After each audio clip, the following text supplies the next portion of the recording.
આજે આપણે ડાઉનલોડ કરવાના છે VNSJUની વેબસાઇટ ઉપરથી જૂના પ્રશ્નપત્ર, જેમાં આ 2024 સુધીના પ્રશ્નપત્રનો સમાવેશ થશે. તે ડાઉનલોડ કરવા માટે આપણે ગૂગલ ક્રોમ ઓપન કરીશું. ત્યાં ટાઈપ કરીશું VNSJU.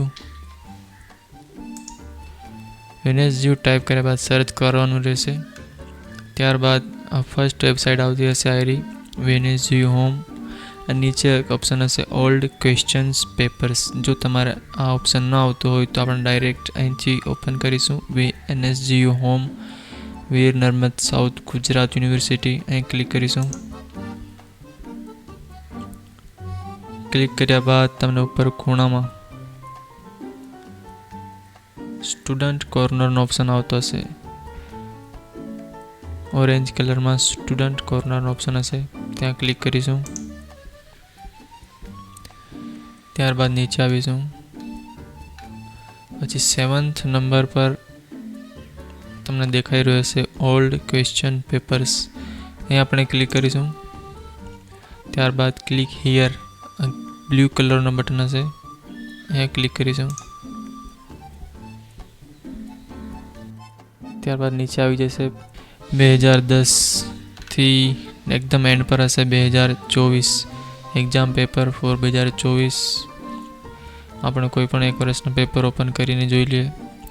આપણે ધારો કે 2022ના પેપર જોવા હોય તો અહીં આપણે ક્લિક કરીશું 2022ના ફોલ્ડર પર. આ ફેકલ્ટી વાઇઝ આવી ગયા છે. એન્ડ પર એક છે સાયન્સ 2022, ઉપર ફર્સ્ટમાં છે આર્ટ્સ 2022, એની નીચે છે કોમર્સ 2022. આપણે કોઈ પણ એક ફેકલ્ટી લઈ લઈશું. આપણે ધારો કે છેલ્લી ફેકલ્ટી લઈ લઈએ સાયન્સ 2022. એના પર ક્લિક કરીશું.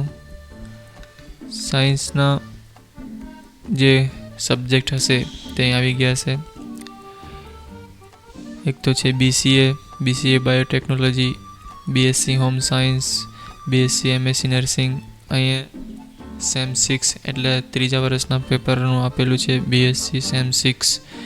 અહીં આપણે ક્લિક કરીશું. છઠ્ઠા સેમેસ્ટરનું છે. આ છઠ્ઠા સેમેસ્ટરના બધા જ પેપર્સ આવી ગયા છે. તમારે બધા જ ડાઉનલોડ કરી લેવાના રહેશે. છઠ્ઠા સેમેસ્ટરમાં જેટલા પણ સબ્જેક્ટ હશે એના પ્રશ્નપત્ર છે બધા. આપણે કોઈ પણ એક ડાઉનલોડ કરીએ, એના પર સિમ્પલી ક્લિક જ કરવાનું રહેશે અને ડાઉનલોડ થઈ જશે. ડાઉનલોડનો ઓપ્શન આવે, ડાઉનલોડ બટન પર ક્લિક કરવાનું. આ ડાઉનલોડ થઈ ગયું છે. આપણે 2024ના જોઈએ. માર્ચ એપ્રિલના આપેલા છે 2024ના. તેમાં આપણે ફર્સ્ટ આર્ટ્સનું જોઈએ. આર્ટ્સ ફેકલ્ટીમાં BAનું જોઈએ, bachelor of arts. Bachelor of આર્ટ્સમાં TYBA છેલ્લે એકદમ આપ્યું છે. 3rd year bachelor of arts, છઠ્ઠા સેમેસ્ટર, એપ્રિલ 2024. અને બધા જ પેપર આવી ગયા છે થર્ડ યરના સેમેસ્ટર 6ના.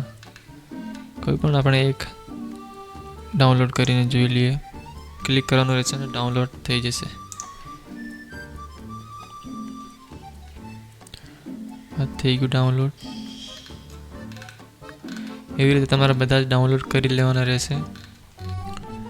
આવી જ રીતે તમારે જે સબ્જેક્ટનું પ્રશ્નપત્ર ડાઉનલોડ કરવાનું છે એને ડાઉનલોડ કરવા માટે જે તે વર્ષમાં જઈને તમારો સબ્જેક્ટ સિલેક્ટ કરવાનો રહેશે અને ડાઉનલોડ પર ક્લિક કરીને તમે સરળતાથી તમારો પ્રશ્નપત્ર ડાઉનલોડ કરી શકશો. આવા જ વિડીયો જોવા માટે અમારા ચેનલને સબસ્ક્રાઈબ કરો.